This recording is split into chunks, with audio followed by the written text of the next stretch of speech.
আমি এখন দুইটা কাঁচা আমের জুস বানাবো, তো দুইটা কাঁচা আমের জন্য 2 পিস কাঁচা আম নিছি। তো কীভাবে বানাই সাথে থাকেন, দেখতে দেখতে শিখে ফেলবেন কীভাবে কাঁচা আমের জুস বানাতে হয় বাসায়। চাইলে বাসায় বসে একদম শর্ট টাইমে বানাতে পারেন। কাঁচা আমের স্কিনগুলো আমি রিমুভ করে নিতেছি, দিতেছি।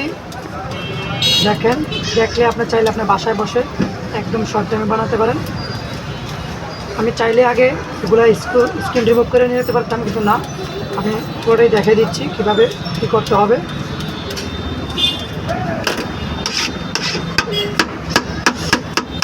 তখনই আপনি চাকু দিয়ে কাটবেন বা দাও দিয়ে কাটবেন, একটু সাবধানে কাটবেন।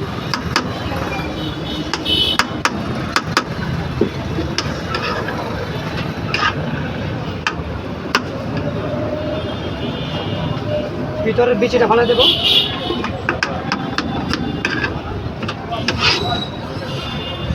ভিতরে আটি হয়ে গেছে, ভিতরে আটি হয়ে গেছে, এটা ভেবে কাটতে হবে।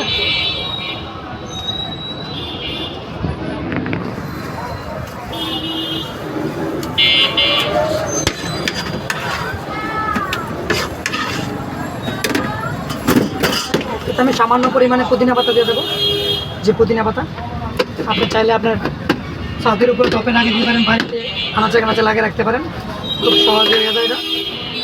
এখানে বিট লবণ আছে, গোলমরিচের পাউডার আছে, দিয়ে দিচ্ছি।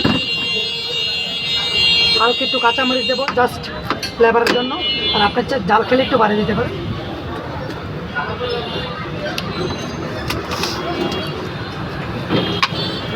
এখানে চিনি আছে, আমি চিনি দিয়ে দেবো পরিমাণ মতো, আপনি যতটুকু খাবেন ততটুকু দেবেন।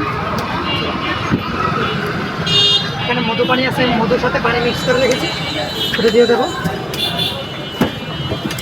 পরিমাণ মতো আইস দিয়ে দেবো, যে আইস আপনি চাইলে আপনি পরিমাণ মতো দেবেন।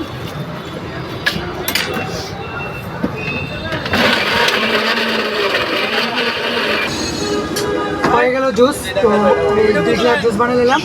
আপনারা চাইলে বাসায় বসে একদম শর্ট টাইমে বানাতে পারেন। আর ভিডিওটা ভালো লাগলে বেশি বেশি শেয়ার করে দিয়ে অন্য জায়গায় দেখার সুযোগ করে দেন। আর ডিসপ্লে আমি জুস